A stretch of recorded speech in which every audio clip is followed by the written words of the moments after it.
Fish, snack, hen। अब इन तीनों के दरमियान प्रॉपर्टीज़ क्या है? क्या इन तीनों में फैंस पाई जाती हैं? आप कहेंगे नो सर। क्या ये तीनों उड़ते हैं? आप कहेंगे नो सर। क्या ये तीनों एग देते हैं? तो yes, so the correct option is option C. अब अगर हम स्नैक की बात करें तो स्नैक में बाज़ वैरायटीज़ ऐसी हैं जो वाटर में रहती हैं। फिश तो होते हैं वाटर में, लेकिन hen जो है ये वाटर में नहीं रहती। So because of that egg is the most common property among these three. बिस्मिल्लाहिर्रहमानिर्रहीम। अस्सलामुअलैकुम। आज की वीडियो में इंशाल्लाह हम वर्बल इंटेलिजेंस टेस्ट के कुछ इंपॉर्टेंट एमसीक्यूज डिस्कस करेंगे। बेसिकली ये जो क्वेश्चन है ये एनालॉजी एंड क्लासिफिकेशन के क्वेश्चन होंगे जो आपके air force, Pakistan navy, Pakistan army, PA में तमाम के तमाम के लिए बहुत ज़्यादा इंपॉर्टेंट है। यानी अगर आप एवेनेस का टेस्ट देंगे, आर्मी का टेस्ट देंगे, एयरफोर्स का टेस्ट देंगे, पीएमए का टेस्ट देंगे, सोल्जर का टेस्ट देंगे, जो भी टेस्ट आप देंगे पाकिस्तान में, ये ऐसे एमसीक्यूज़ है कि इससे कुछ ना कुछ पेपर्स में आते होते हैं। तो आपने मेक श्योर करना है कि आपने वीडियो एंड तक लाजमी से देखनी है और किसी भी पॉइंट को स्किप नहीं करना। So without wasting any time let's start the video.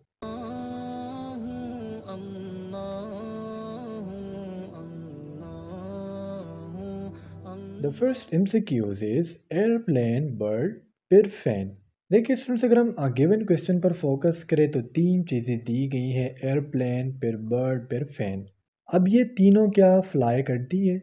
अगर हम देखें तो एयरप्लेन बिल्कुल फ्लाई करता है, बर्ड भी फ्लाई करता है। क्या पंखा फ्लाई करता है? नो। क्या एरोप्लेन, बर्ड और फैन तीनों हाई है? नो। अब अगर हम देखें तो आप कहेंगे कि सर बर्ड के तो फेदर हैं, क्या एरोप्लेन के फेदर हैं? नो। फैन के फेदर हैं? नो। तो हमारा जो करेक्ट ऑप्शन है वो है option C, mean wing. Wing भी पर को कहते हैं। देखिए एरोप्लेन की भी विंग होते हैं, बर्ड के भी विंग होते हैं और फैन के भी विंग होते हैं। तो विंग जो है ये एक ऐसी प्रॉपर्टी है जो इन तीनों वर्ड्स में कॉमन है। Excuse number 2 is cow, human being, god. Then आगे हमने चूज करना है। अभी जो तीन वर्ड्स दिए गए हैं, काउ है, ह्यूमन बीइंग है, गॉड है, अब इन तीनों के दरमियान कॉमन प्रॉपर्टी क्या है? क्या तीनों मैमल हैं? आप कहेंगे जी सर तीनों मैमल है। चले मैं कह देता हूँ ऑप्शन ए भी यहाँ पर दुरुस्त है। क्या इन तीनों का गोश्त हम खाते हैं? तो आप कहेंगे नो सर, तीनों का गोश्त हम नहीं खाते। क्या ये तीनों वेजिटेरियन हैं? तो आप कहेंगे नो सर, हाँ ये तीनों तो वेजिटेरियन नहीं है। अब यहाँ पर इसकी दो प्रॉपर्टीज़ कॉमन है, एक तो है ईट की प्रॉपर्टी और एक है मैमल की प्रॉपर्टी। अब ये तीनों खाते हैं, लेकिन इसमें जो मोस्ट सुटेबल आंसर है इस गिवन क्वेश्चन के लिए वो है मैमल। क्योंकि सिर्फ तीनों जो है इसके बॉडी पर बाल भी है, अपने बच्चों को फीड भी करते हैं और बच्चे पैदा भी कर रहे हैं।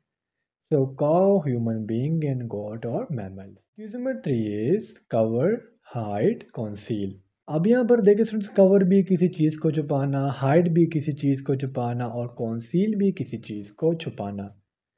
बरी भी यहाँ पर इसका करेक्ट ऑप्शन आ सकता है और डिस्क्रीज भी यहाँ पर इसका करेक्ट ऑप्शन आ सकता है। ऑप्शन बी और सी यहाँ पर दोनों गलत है। अब हमने बरी में और डिस्क्रीज में इसके लिए एक आंसर चूज करना है। तो अगर हम वोकैबुलरी पर फोकस करें तो इसके लिए जो मोस्ट सुटेबल आंसर आता है वो है डिस्क्रीज, ना कि बरी। सो cover, hide, conceal and decrease have the same property. Excuse number 4 is noun, verb, object. अब नाउन, वर्ब और ऑब्जेक्ट ये तीनों पार्ट हैं। आप कहेंगे जी सर पार्ट तो है। क्या ये सेंटेंस है, या लैंग्वेज है, या इंग्लिश है? तो वैसे तो ये चारों आंसर इसके लिए सूटेबल आ रहे हैं, लेकिन अगर इसमें हम मोस्ट एक्सेप्टेबल आंसर की बात करें तो वो आता है सेंटेंस। क्योंकि इसमें एक सेंटेंस में हमारे पास नाउन भी हो सकते हैं, वर्ब भी हो सकते हैं और ऑब्जेक्ट भी हो सकते हैं। जिस तरह लिखा हुआ है जॉन मार्क द होमवर्क। तो देखिए जॉन यहाँ पर सब्जेक्ट हो गया, वर्ब मार्क्ड हो गया और ऑब्जेक्ट हमारा नाउन हो गया और जॉन यहाँ पर एज नाउन भी है। तो ये तीनों हमारे पास क्या है? सेंटेंस के पार्ट हैं। Excuse number 5 is pen, kettle, teapot, blank. अब पेन, केटल, टी पॉट, क्या इसमें स्पाउट ये जो सुराख है तीनों में है? आप कहेंगे नो सर। क्या तीनों मेटल्स है? तो आप कहेंगे जी सर मेटल तो है। क्या तीनों वाइट हैं? तो आप कहेंगे नो सर ये वाइट नहीं है। अभी जो मेटल का होना है, एक मेटल और एक हैंडल, ये दोनों आंसर्स ऐसे हैं जो इसके लिए सूटेबल आते हैं। लेकिन वही बात आ जाती है मोस्ट एक्सेप्टेबल आंसर की, तो वो मोस्ट एक्सेप्टेबल आंसर है वो है हैंडल। देखिए स्टूडेंट्स, केटल के साथ भी हैंडल है, चाणक्य के पास भी हैंडल है और पेन के साथ भी हैंडल है, तो the most common property among these is handle. Number 6 is fish, snake, hen। अब इन तीनों के दरमियान प्रॉपर्टीज क्या है? क्या इन तीनों में फेंस पाई जाती हैं? आप कहेंगे नो सर। क्या ये तीनों उड़ते हैं? आप कहेंगे नो सर। क्या ये तीनों एग देते हैं? तो yes, so the correct option is option C. अब अगर हम स्नेक की बात करें तो स्नेक में बाज़ वैराइटीज़ ऐसी हैं जो वाटर में रहती हैं।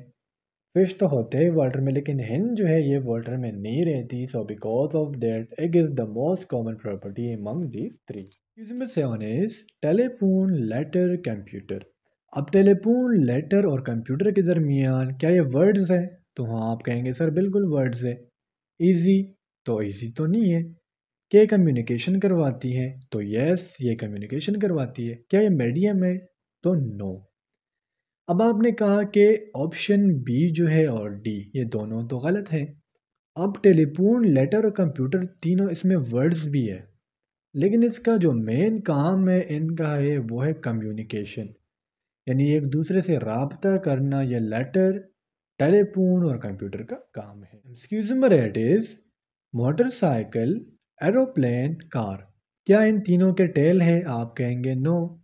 क्या इन तीनों के विंग्स हैं? आप कहेंगे नो, क्योंकि विंग सिर्फ एरोप्लेन में है। क्या इन तीनों में इंजन है? तो आप कहेंगे यस सर, इन तीनों में इंजन है। तो हमारा जो करेक्ट ऑप्शन है वो है option C. Excuse number 9 is betray, deceive, trick. अब बेट्रे, डिसीव और ट्रिक का मतलब होता है धोखा देना, और इधर इसका हमारे पास जो करेक्ट ऑप्शन है वो है ऑप्शन सी, मीन चीट। अब सिन भी आ सकता है, लेकिन सिन ज़रूरी नहीं है कि गुनाह हो। तो बेट्रे, डिसीव और ट्रिक ये तीनों आ जाते हैं चीट में। एक्सक्यूज नंबर 10 इज ट्रेन, बस और ट्रक। तो अब ये तीनों आयरन की भी तो बने हैं, तो आप कहेंगे सर आयरन भी तो सही है, इन्वेंशन भी है सही और स्पीडी भी है, लेकिन इधर इसका हमारे पास जो मोस्ट सूटेबल आंसर है वो है ट्रांसपोर्ट, क्योंकि इन तीनों के ज़रिए ट्रांसपोर्ट किया जाता है। Number 11 is television, camera and film. तो क्या इन तीनों को हम इंजॉय करते हैं? नो। क्या इन तीनों में पिक्चर हैं? यस, इसमें पिक्चर है। क्या इन तीनों में मूवीज़ है? नो। क्या इन तीनों में टेक्निक है? नो। अब मैंने मूवी पर क्यों नहीं किया? टेलीविजन में हम मूवी देखते हैं, अब फिल्म में भी हम मूवी देखते हैं, तो कैमरे में तो हम मूवी नहीं ना देख सकते, इसमें तो वीडियो होती नहीं है। तो टेलीविजन, कैमरा और फिल्म इन तीनों में पिक्चर होती है, तो हमारा जो करेक्ट ऑप्शन है वो है option B. Excuse number 12 is man, animal, fish. अब इन तीनों के अमंग आपको कॉमन प्रॉपर्टी क्या लग रही है? टॉक। क्या ये तीनों बोलते हैं? नो। क्या इन तीनों के विंग्स है? नो। क्या इन तीनों के लेग्स है? नो। हाँ, मैन और एनिमल के लेग्स है, लेकिन फिर फिश के लेग्स नहीं है। तो इन तीनों में बोन्स पाए जाते हैं, सो हमारा जो करेक्ट ऑप्शन होगा वो होगा option D. Excuse number 13 is emotion, feelings, passion. तो अभी इधर इसका हमारे पास जो करेक्ट ऑप्शन है वो है ऑप्शन बी, मीन सेंटिमेंट। वही बात आ जाती है वोकेबलरी की, लव, सेड और बिहेवियर भी आ जाते हैं, लेकिन जो मोस्ट सुटेबल आंसर है टू द गिवन क्वेश्चन वो है sentiment. Excuse number 14 is affluence, wealth, riches. तो सुन ये देखिए, एफ्लुएंस, वेल्थ और रिचेस इन तीनों का ताल्लुक है पैसों से, यानी किसी के पास ज़्यादा पैसा हो जाना। तो गोल्ड और फेम ये भी इसके सही आंसर आ सकते हैं, हैप्पीनेस भी इसकी आंसर आ सकता है, लेकिन आपने सुना होगा कि पैसे जो है वो खुशी को नहीं खरीद सकती। तो इन तीनों का जो है वो करेक्ट ऑप्शन आ जाएगा प्रॉस्पेरिटी, यानी किसी चीज़ का ज़्यादा होना, बहुत ज़्यादा होना।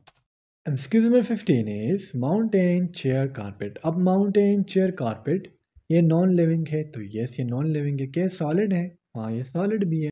क्या ब्यूटीफुल है? तो मैं भी हो सकती है ब्यूटीफुल है। क्या डिज़ाइन है? नो। तो आप कहेंगे सर कि सॉलिड भी है, ब्यूटीफुल भी है और नॉन लिविंग भी है। अब इन तीनों में जो मोस्ट कॉमन प्रॉपर्टी है वो है नॉन लिविंग, यानी चेयर, माउंटेन और कारपेट ये तीनों नॉन लिविंग है, सो the correct option is option A. तो स्टूडेंट्स ये थे आज के हमारे वर्बल एनालॉजी एंड क्लासिफिकेशन के क्वेश्चन, जो किसी भी टेस्ट के लिए बहुत ज़्यादा ज़रूरी हैं। तो उम्मीद करता हूँ आपको आज के एमसीक्यूज़ क्लियर हुए होंगे। फिर भी कोई कन्फ्यूजन हो, कोई डाउट हो तो आप लोग मुझसे कमेंट सेक्शन में या मेरे व्हाट्सएप नंबर पर मुझसे रब्ता कर सकते हैं। इंशाल्लाह अगली वीडियो में मिलते हैं, तब तक के लिए मुझे इजाज़त दीजिए। मुझे अपने दुआओं में याद रखिए। अल्लाह हाफ़िज़।